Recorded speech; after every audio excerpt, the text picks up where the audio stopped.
Boa tarde, amigos. Então vamos começar a nossa última aula de literatura cearense. Então eu pensei o que tratar nessa última aula é, dos vários temas. Então nós já temos já um bom número de trabalhos nas nossas graduações tanto em literatura como também em linguística, né? Até mesmo fora, na de história, por exemplo, nós já temos já acumulado alguns trabalhos sobre autores cearenses, né? Então lembrar, por exemplo, aqui o trabalho da Silvana sobre a linguagem patativa, ela faz uma análise de como é construída essa linguagem. Então nós temos vários autores da literatura de cordel que já foram também objeto, né, de estudo e tantas outras, né? Uma das minhas orientandas trabalhou com a Francisca Clotilde e a Ana Nogueira, duas poetas. Então nós já temos vários trabalhos, né, temas que são tratados, a questão da presença feminina na literatura cearense. Então são várias as possibilidades. Então eu resolvi explorar nesta nossa última aula dois gêneros que ainda são pouco cultivados na literatura cearense aí, né? Então, passado mais de 100 anos de literatura cearense, dois gêneros ainda são pouco cultivados na literatura cearense, e este é o objeto desta nossa última aula. Então, o primeiro gênero é o fantástico. E aí, queria falar um pouco sobre o fantástico. Eu não vou ler o que está aqui, vou tentar fazer um resumo para a aula ficar mais fluida, né? Então, o gênero fantástico, pessoal, ele divide paredes ali com gêneros afins, como o insólito, como o maravilhoso, não é? São gêneros ali que dividem tem muitos pontos de contato com o fantástico.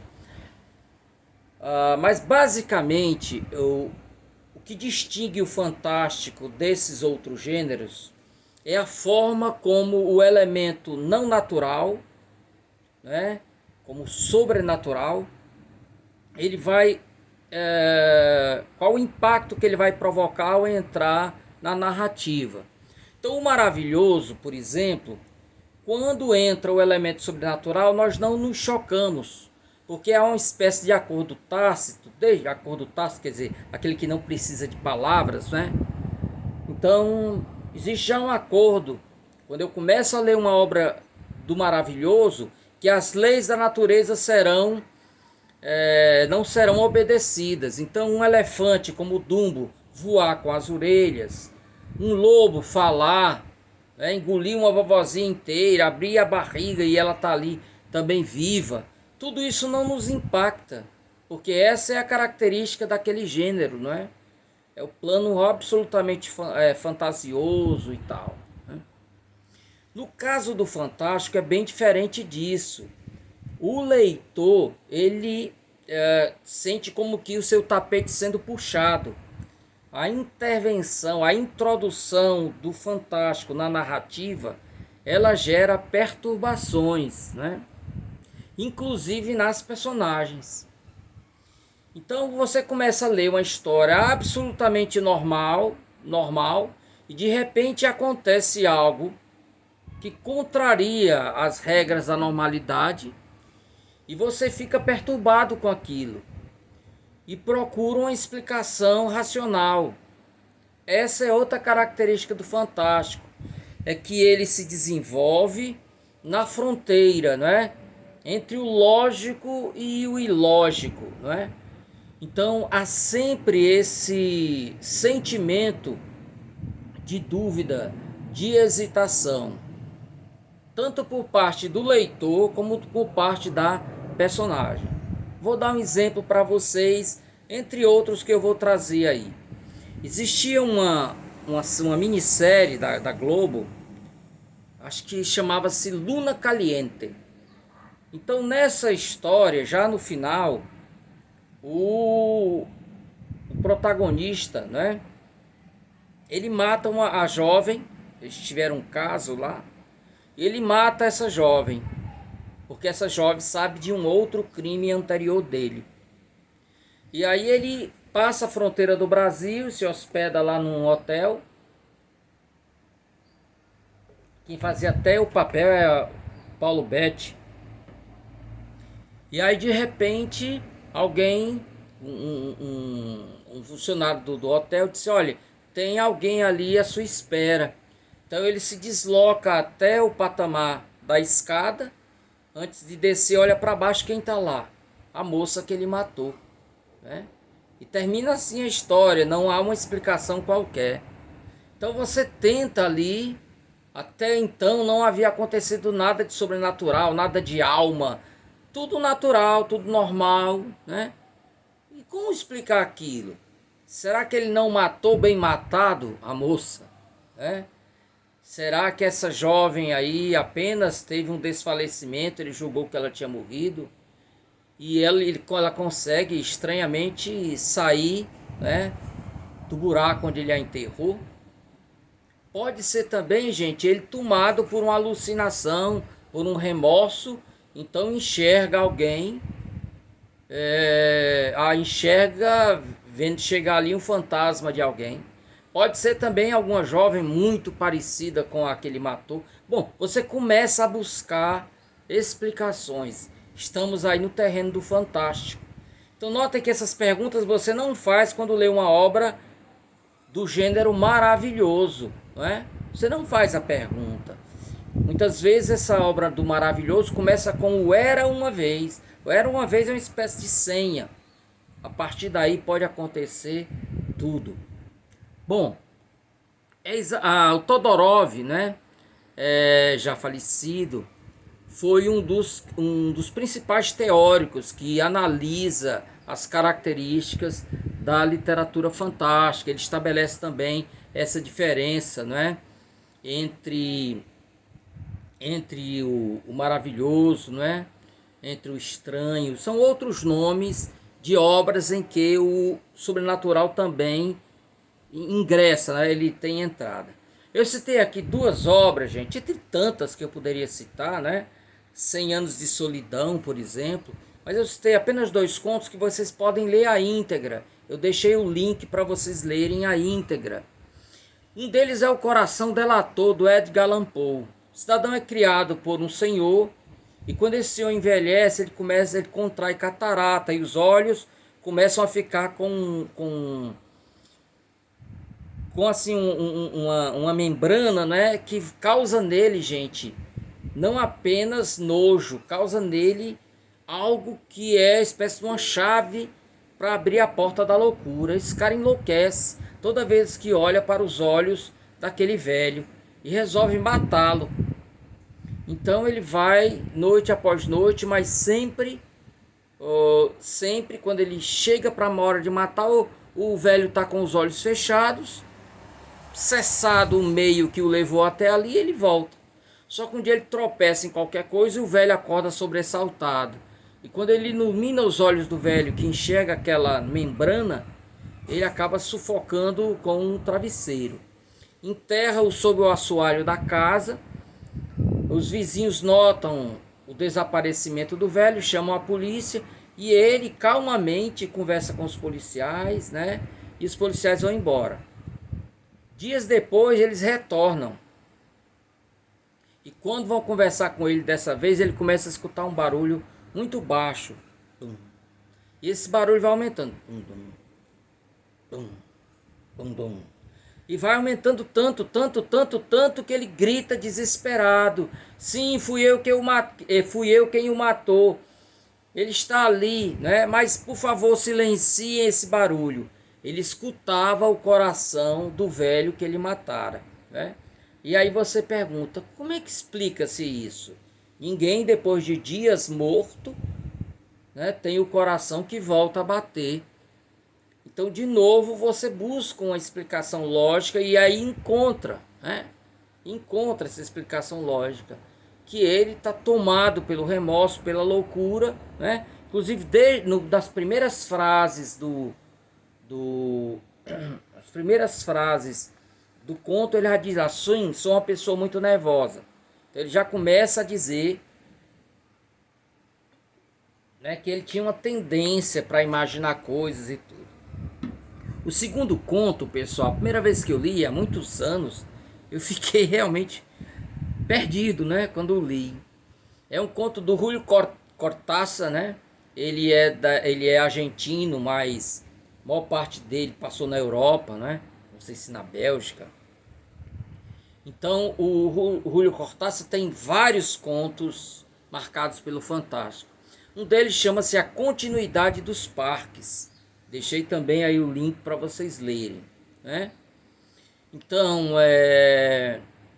conta a história de um cidadão que está lendo um livro. Ele vai para uma fazenda que tem, manda os empregados passarem o final de semana longe, e ele resolve se dedicar a ler apenas o livro, né?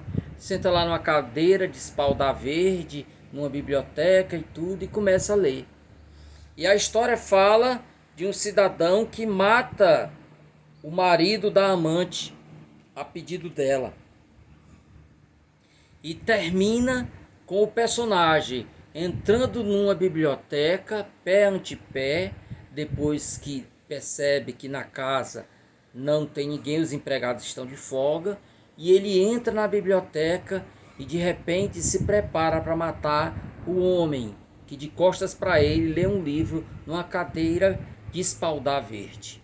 Então o personagem vem para matar o cara que está lendo o livro. Os personagens dentro do livro que ele está lendo. Então você fica também perturbado. Como explicar aquilo? Então possibilidades, né? O conto ele tem dois parágrafos só, é um conto bem pequeno. Então, desse primeiro para o segundo, gente, há uma possibilidade de imaginar que ele sonhou, dormiu, estava tão deliciado com a narrativa que leu, que acabou dormindo. E aí acaba se colocando ele mesmo, através do sonho, dentro da história que estava lendo. Uma possibilidade. Uma segunda é que havia uma coincidência de que o personagem que ia ser morto lá, né, lá na história, também estava na biblioteca, também tinha mandado os capatazes passar o final de semana fora, também estava numa cadeira verde, também estava lendo um livro, tudo. Então havia uma coincidência entre o mundo do leitor e o mundo da personagem que ia ser morta, né? Personagem pode ser singular, pode ser masculino ou feminino, pessoal. Eu prefiro usar sempre no feminino, porque no latim persona, que deu origem a personagem, né, era feminina. Então, né, há tão poucas palavras no feminino, né? Então eu prefiro privilegiar personagem a personagem, tá bom? Mas que tanto um quanto o outro, também como você pode usar poeta ou poetisa. Eu uso poeta por uma atitude política.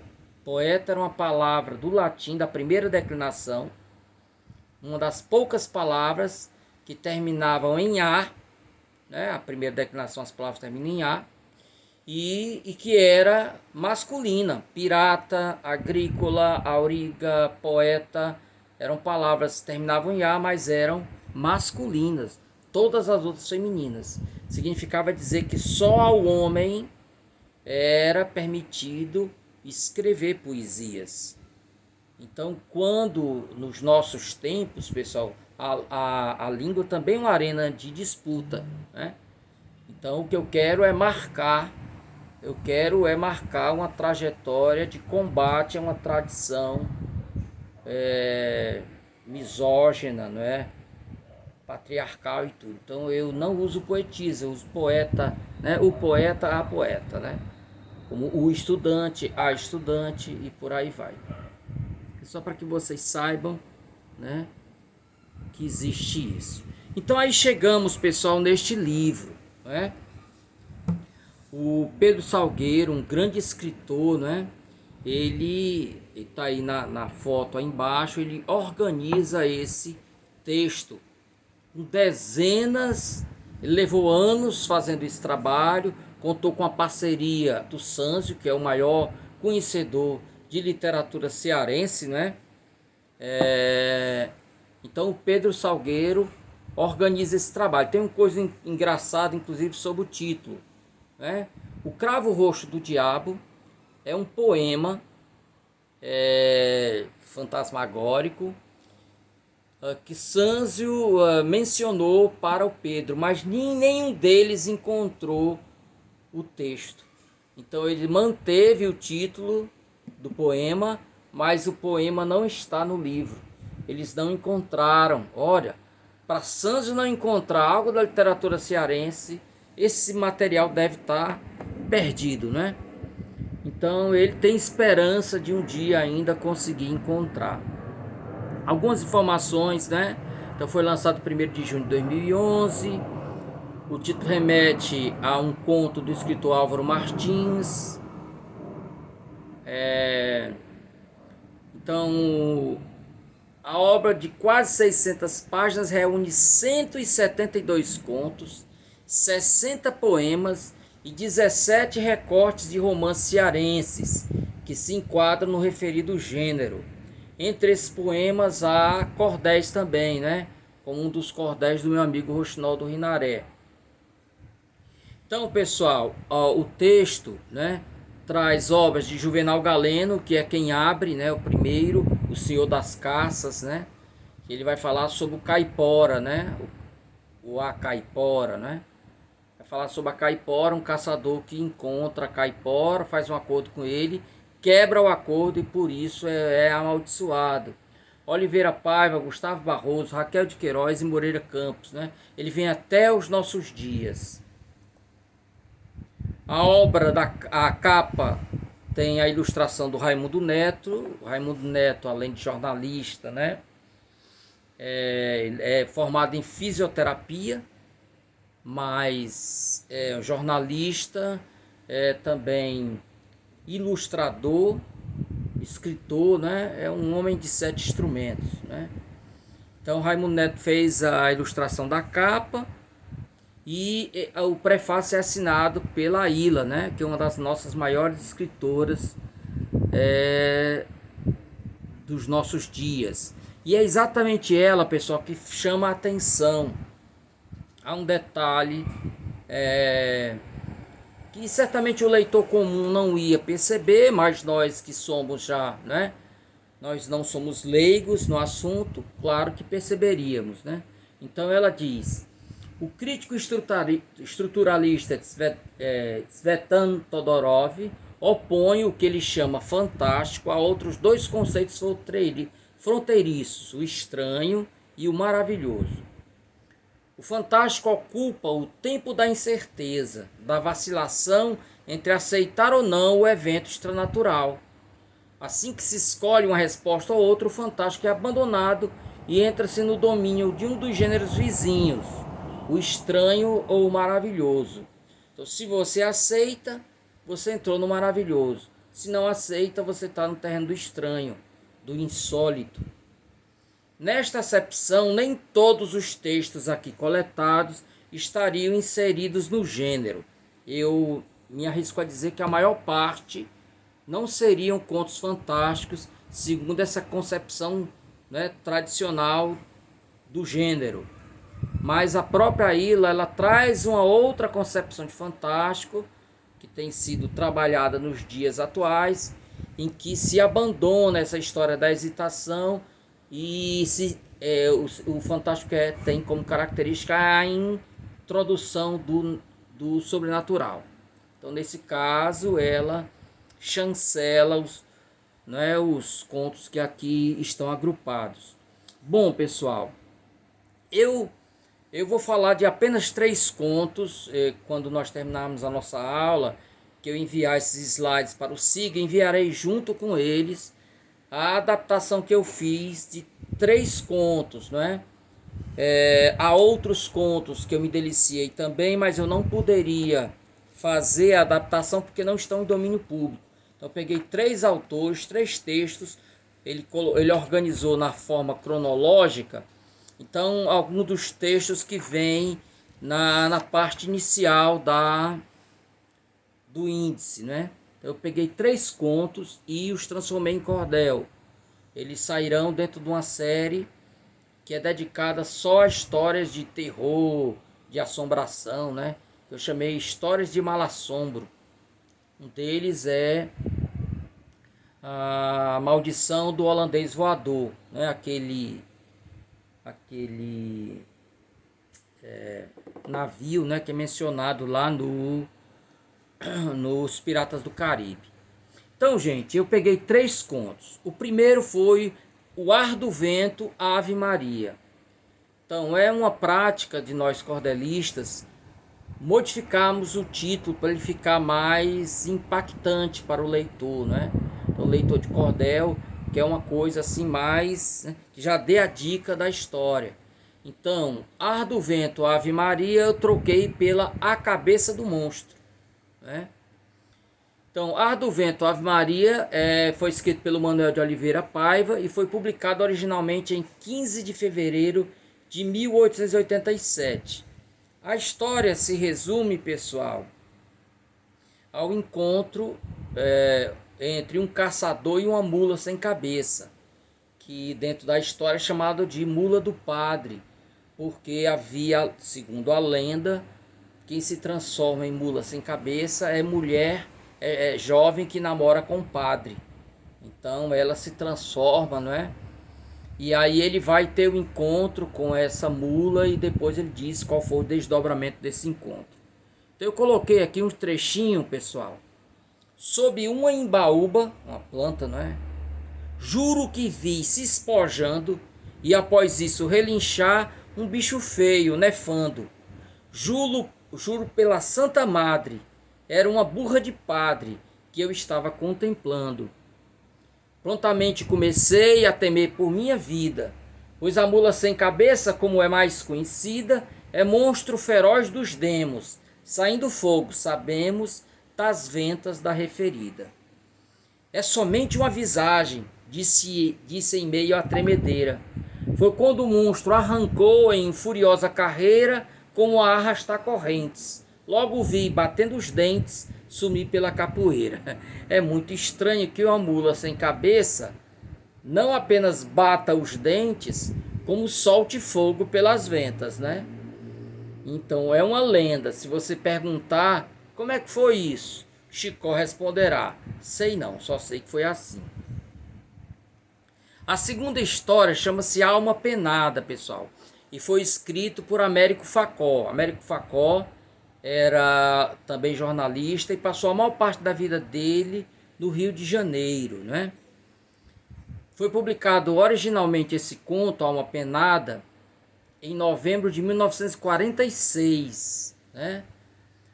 Na minha adaptação eu mudei o título para As Chamas da Punição.